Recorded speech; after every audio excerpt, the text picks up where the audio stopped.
Yes, så skal vi til det igen. Google Ads har fået et nyt interface. Måske du ikke selv har set det endnu, men det er fordi det er stille og roligt i løbet af sidste år blevet rullet ud på Conti. Nogle har ikke fået det endnu. Nogle har. Det er super irriterende, når man som mig holder kurser og potentielt er kursister, som stadig sidder i det gamle, og nogle der sidder i det nye.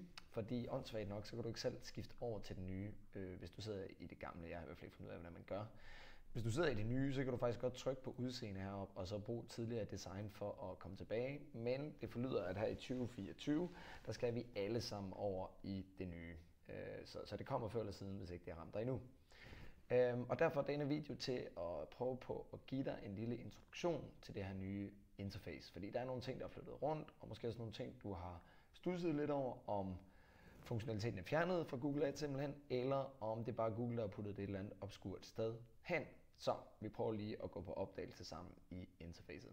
Helt overordnet kan man sige, at heroppe har du nok været vant til at have en svensk nøgle, hvor du havde alle dine kontos indstillinger.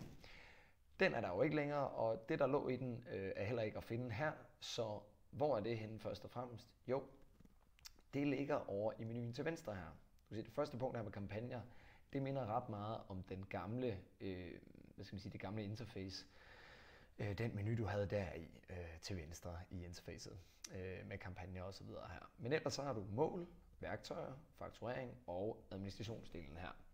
Og de korresponderer ligesom med det der lå under svensknøglen heroppe før. Så man har bare skilt det ud i nogle overordnede menupunkter her. I mål har du sjovt nok konverteringer, du kan gå ind og se på, oprette nye osv. Under værktøjer, som måske er den du så mest savnede nogle ting fra, jamen det er for eksempel, at du har søgeårsplanlægning her. Under delsamling har du blandt andet målgruppeadministrator med dine remarketing lister inde i. Under massehandlinger har du dine regler og dine scripts, hvis du har været vant til at bruge det. Og så kan man sige, under budget og budgivning har du delt budget og budstrategier, dine porteføljestrategier, hvis du bruger sådan nogle. Så det er nok derinde, du potentielt skal ind for at oprette nyt eller ændre noget. Fakturering siger ret meget af sig selv, hvad der ligger der. Og under administrationsdelen, der kan man sige, at det vigtigste er nok adgang og sikkerhed til at koble folk af, eller give nye folk adgang til din Google Ads konto. Så det var egentlig det i forhold til de overordnede indstillinger. Når vi så står i interfacet her, jamen på den ene side, så minder det jo ret meget om det gamle. Vi har en datovælger her, vi har oversigten, og jeg kan gå ned i kampagner her og så videre. Og når jeg står her i for eksempel kampagnevisning, jamen så har vi også den klassiske tabel. Selvfølgelig er det ligner meget sig selv, også med at vi kan sætte segmenter på, og vi har kolonner og så videre og så videre. Og det fungerer også på samme måde stadigvæk med, at når jeg står herude i kampagneoversigten, jamen så kan jeg se for eksempel annoncer på tværs af alle kampagner, eller jeg kunne gå herned og se søgeord på tværs af alle kampagner. Det er jo en nifty feature, hvis ikke det er noget, du har brugt før, til at se, hvor er det, jeg får. Du sorterer på klik for eksempel, eller på pris, og se, hvor er det, jeg har langt de fleste af mine klik, og hvor jeg bruger de fleste penge. Så det er sådan lidt 80-20-reglen puttet ind i en Google Ads-verden. Hvor skal jeg lave de største indsatser, hvor batter det noget hen. Anyway, det var lige et sidespor. Når jeg står i min kampagneoversigt her, så har jeg min kampagne her, som jeg også er vant til.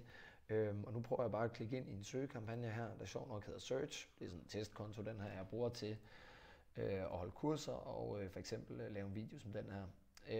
Og der kan du se, nu står jeg så i kampagner i den her navigationsbar, jeg har heroppe. Der står jeg i Search-kampagnen, ikke? Og hvis jeg går tilbage på alle kampagner, så kommer jeg ud i min oversigt. Og her kan jeg så vælge en eller flere, eller en annoncegruppe inde i min kampagne. Jeg kan også trykke på den hernede, som jeg kan normalt. Og så kan du se, så er det den, der jeg står i der. Og det ændrer jo så også lidt potentielt nogle ting herovre i menuen, alt efter hvor der jeg står henne. En ting, der lige er værd at notere sig her, det er også, at se, de er blevet glade for faner. Og så hvis du for eksempel vil tjekke negative søgeord, det kunne du tidligere se herude i menuen til venstre. Men nu, der skal du altså gå ind i søgeord her, og så kan du gå i negative søgeord for at tilføje eller fjerne der osv. Der kan det så være, at du naturligt vil sige, jamen hvad så med søgetermer? Altså hvad folk de reelt har søgt på ude på Google, i det de klikkede ind på min annonce. Hvorfor ligger de ikke her? Det kunne de sagtens så have sin egen faner. Ja, det er jeg helt enig i. Der er en eller anden hos Google, der har valgt, at det skal simpelthen smides op i den her, der hedder indsigt og rapporter i stedet for. Der kan du se, den ligger som nummer 2 her, lige efter auktionsindsigt, som jo også er en glimrende rapport at kigge i her til. Men hvis jeg klikker ind i den, så vil jeg altså få hvis jeg havde noget reelt data, så ville jeg altså kunne se, hvad er det folk, de har lavet en søgning på. Så den er altså der. Det er måske en af de ting, hvor du har været sådan lidt, hvor er den henne, Google? Vis den til mig. Og så kan man sige, at det er lidt sjovt, at annoncer er kommet herind under kampagner og ligge. Det synes jeg også er lidt uforklarligt. Før der lå den sammen med annoncer og aktiver, lå sammen. Nu er det bare aktiver, der har sådan sit eget menupunkt her. Der kan jeg heller ikke helt forstå, at man har gjort det på den her måde, men det er i hvert fald der, hvis du skal ind og tjekke dine annoncer. Og ellers så har vi jo anbefalinger, som du også kender, og målgrupper og så videre fra det gamle interface.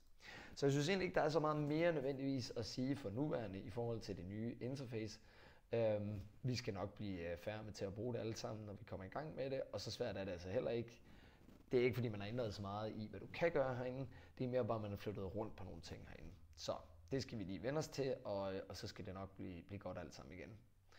Jeg håber, du har fået noget ud af den her video, og tak fordi du så med.